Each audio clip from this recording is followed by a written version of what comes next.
सेठ काशीराम पटवारी से दयाशंकर पांडे ने जो कर्जा उधार लिया था वो वक्त पर ना लौटाने के कारण अदालत इस नतीजे पर पहुंची है कि उसकी 3 एकड़ जमीन, घर और 500 आम के पेड़ नीलाम किए जाएं। देखा, नीलामी तो होनी ही थी।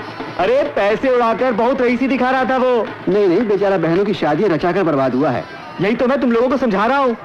बारातियों के लिए शहर से गाड़ियां मंगवाई, बैंड बाजे मंगवाए, सारे गांव को खिलाया पिलाया। क्या पागल कुत्ते ने काटा था? बिना ठाट बाट के लड़के वाले राजी होंगे क्या? अरे लड़के वालों को मनाना चाहिए था। सोने जैसे आम पकते थे बगीचे में। घर बार सब गया ना हाथ से। नहीं, दयाशंकर ने इतनी कच्ची गोलियां नहीं खाई हैं। कोर्ट के इतने चक्कर काट चुका है कि कानून को घोल के पी चुका है। सेठ जी के आगे उसकी कुछ नहीं चलेगी। लो, दयाशंकर आ गया। अरे उतरने दो यार। अरे मेरा छाता। इतनी छोटी बात में इतने सारे लोगों को मारते हो। केस कर दूंगा तुम लोगों पर।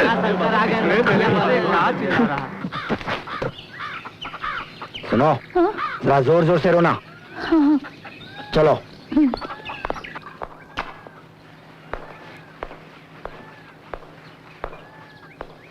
माँ! अरे क्या हुआ बेटी? रो क्यों रही हो? नामदेव साथ नहीं आए? बाहर बैठे हैं। बहुत नाराज है भैया से। जिस तरह से गांव के लोग हम पर हंस रहे हैं, मैं किस मुंह से वापस जाऊं ससुराल? वैसे भी मेरे नंदे 15 तोला सोना दिया इस बात को लेकर ताने मारते रहते हैं। रो मत बेटी, बाहर लोग काम कर रहे हैं। अब बाकी क्या रह गया है माँ? गांव में तो ढिंढोरा पिट गया है। अरे जीजा जी, कुसुम दीदी नहीं आई होगी ना? भीतर है। अच्छा, अरे हाँ, आप कैसे हैं? क्यों? मुझे क्या हुआ है? मुझे क्या पता। आप कैसे हैं? कुसुम दीदी तुम्हें पता है, आज मैं जब सुबह टाइपिंग क्लास से आ रही थी ना, तब बिल्ली ने रास्ता काटा था और तभी मुझे लगा कि आज जीजा जी जरूर घर आएंगे। जा डेयरी से दूध लेकर आ, तेरे जीजा जी के लिए चाय बनानी है। हाँ, जीजू तो पूरे दूध की चाय ही पीते हैं ना। क्या तू? केटली भर के लाऊंगी। 3 साल हो गए शादी को, अभी तक एक अलमारी भी अपने ससुराल नहीं ले गई। मैं अपने नंदों से आंखें भी नहीं मिला सकती। अब दया ने बात तो की है किसी मिस्त्री से?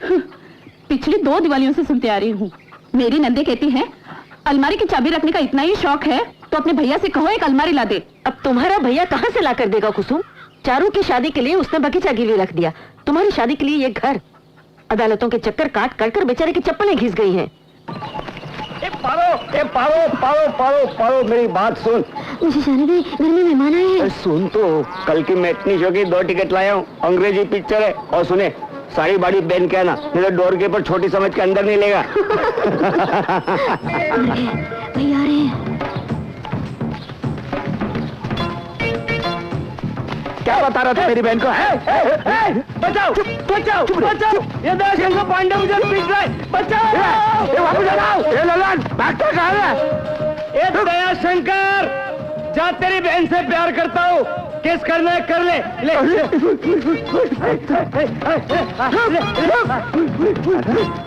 भागता है।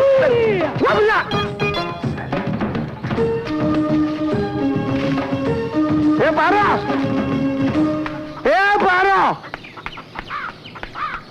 पारो। अरे नामदेव, तुम कब आए? कुछ देर पहले। अच्छा। लेकिन तुम ये लकड़ी लेके क्या कर रहे हो? बस यूं ही। तुम बैठो, मैं अभी आया। हाँ, बैठो। पारो, आज तो मैं तुझे मार ही डालूंगा। क्या कर रही थी तू वहाँ? अरे क्या हुआ दया, क्या बात है? माँ, एक तो मैं परेशान हूँ, ऊपर से ये लड़की। धीरे, बाहर नामदेव बैठा है। जानता हूँ, और ये भी जानता हूँ क्यों आया वो। तुम उस लोफर के साथ क्या चटर-पटर कर रही थी? नहीं, वो तो खुद सामने से आ गया था। झूठी पत्ती सी दिखा रही थी उसे। देखो, 2 बहनों की शादी रचाकर मैं परेशान हो चुका हूँ। तुम्हें जिससे शादी करनी है शादी कर लो, लेकिन भगवान के लिए भागकर शादी करना। मैं गांव के गाय कुत्तों को बिस्किट और चारा खिला सकता हूँ, लेकिन ससुराल वालों की इज्जत रखने के लिए इन गांव वालों को खाना नहीं खिला सकता मैं। आहिस्ता बोलो, नामदेव सुन लेगा तो बखेड़ा खड़ा कर देगा। तुम्हारी दूसरी बहन बैठी है बाहर मुंह फुलाकर। बगीचे की नीलामी से ज्यादा दुख उसे इस बात का है कि उसकी अलमारी अभी तक उसके ससुराल नहीं पहुंची।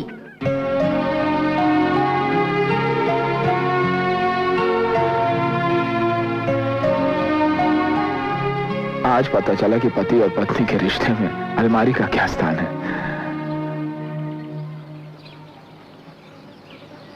कुसुम, अलमारी में भैया, तुम्हें लाकर मुझे अलमारी नहीं चाहिए। अलमारी के आने से मेरा खोया हुआ स्वाभिमान तो वापस नहीं आने वाला।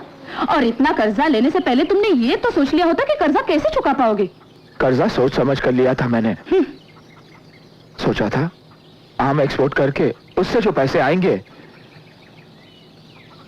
लेकिन वो दलाल साला पैसे लेकर भाग गया।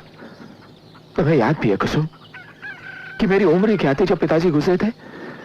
फिर भी तुम लोगों की शादी मैंने धूमधाम से की। पिताजी की कमी महसूस नहीं होने दी तुम लोगों को। कभी सोचा कैसे और कहां से आए पैसे? कभी सोचा मेरी खुशियों के बारे में? तुम लोगों की खुशियों की वजह से मैंने सपने देखने ही बंद कर दिए। वो सब मुझे पता है। अब ये बताओ कि शहर के घर के बारे में क्या सोचा है? पता नहीं, कुछ तय नहीं किया। मैं ये चाहती हूँ कि शहर का मकान मेरे नाम कर दो, वरना पारो की शादी में उसे भी गिरवी रखो। कुसुम, नामदेव घर जाने के लिए बुला रहा है।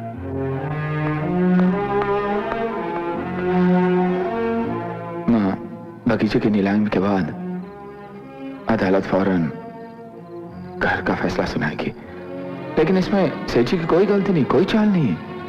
हम उनके पैसे नहीं लौटा सके तो वो बेचारे क्या करेंगे? तो क्या देख रहे है? तो अंदर जा, पढ़ाई कर, जा।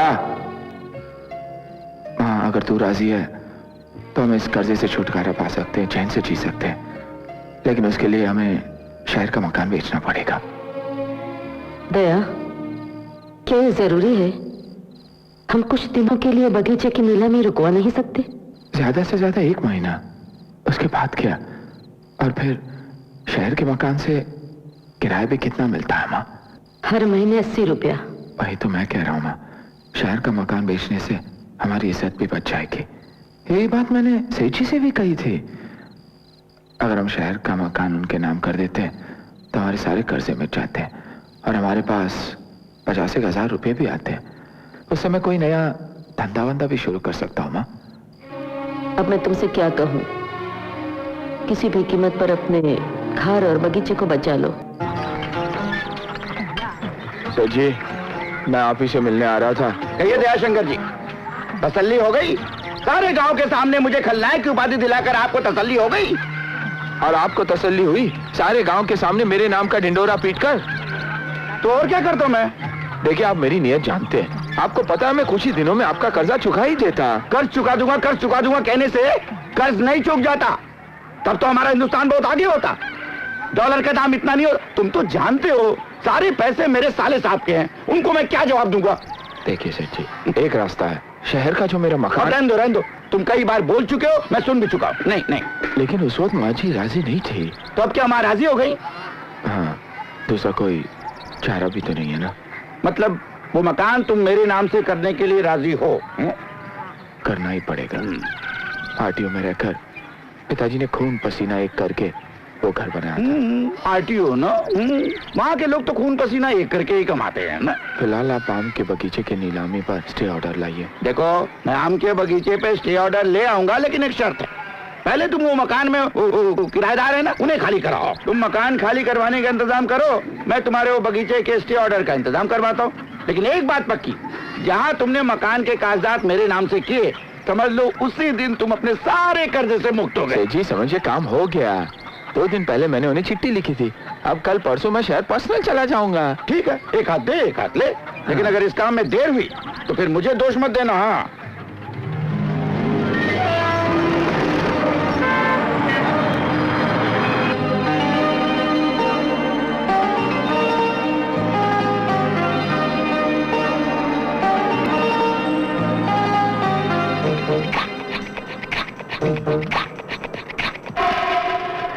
छोटू, फिर मेरी टिफिन की रोटियां खा रहा है। रुक जा छोटू। हे देवा, अब तो तुम ही हम बेसहारों का सहारा हो। जब से उनका देहांत हुआ है, जीवन की गाड़ी धक्की मार मार कर चला रही हूँ। गणेशा, मेरी सबसे बड़ी बेटी सरस्वती आप ही की बेटी है। उसे नौकरी में प्रमोशन दिलवाना, उससे छोटी बेटी ज्योति उसे इम्तिहान में पास कराना, और सबसे छोटा छोटू उसे मैं डॉक्टर बनाना चाहती हूँ। भगवान से कहो तुम्हारे डॉक्टर को शरीर के साथ साथ थोड़ी अक्ल भी दे। वरना गणपति के साथ अगले साल इसको भी डुबो देंगे। रख दे, अब तक पूजा खत्म नहीं हुई, खाने चला। अक्खा दिन खा खा खा। लो आ गए Olympic gold medalist. Exam sir पर है, पढ़ने के बजाय दौड़ने जाती हैं। मैडम ने कहा है रोज सुबह 1 घंटा दौड़ने जाया करो। क्यों? आपको नहीं पता? ऐसा करने से ही उषा दीदी में ताकत आई है। अभी उषा दीदी कौन? अरे आप उषा दीदी को नहीं जानती? उषा दीदी यानी कि पीटी उषा। मेरी मैडम कहती है कि मैं सिर्फ छाता नहीं हो रही हूँ। वरना बिल्कुल उषा दीदी की तरह कॉलेज के लिए फटाफट तैयार हो जाओ, वरना कल से ये दौड़ना वरना बंद। अच्छा मैं चलती हूँ। आई तुम्हारा डॉक्टर सिर्फ टिफिन लेकर स्कूल जा रहा है। एक छोटू सिर्फ टिफिन ही लेके जाएगा, स्कूल बैग कौन लेके जाएगा? कमोन छोटू, आज बस स्टॉप दौड़ते हुए जाते हैं। आज भी 8:30 की बस निकल गई होगी। ये 8:30 की बस निकल गई क्या? आधे घंटे से कोई बस नहीं आई। पुल गिर गया होगा। कौन सा, अम्बोली वाला? नहीं, जिसका उद्घाटन कल हुआ। आप पेपर नहीं पढ़ती क्या? आज बस की हड़ताल है। बस की हड़ताल हो गई क्यों? पेट्रोल के दाम तो बढ़े नहीं। शायद इसलिए हड़ताल हुई हो। क्या बोल रहा है यार? इन लोगों को कुछ मालूम ही नहीं रहता। ऑटो हीरा नंदानी, वो रोड पे नहीं जाएगा। उस रूट पे नहीं जाओगे तो बाहर रूट का बोर्ड क्यों नहीं लगाते सिटी बस की तरह? जाने का है तो 100 रुपया होगा। मीटर के हिसाब से पैसा दूंगी। मीटर बिगड़ा हुआ है, जाने का है तो 100 रुपया होगा। लूटना है तो बंदूक लेकर बैंक क्यों नहीं लूटते? रिक्शा क्यों चलाते हो?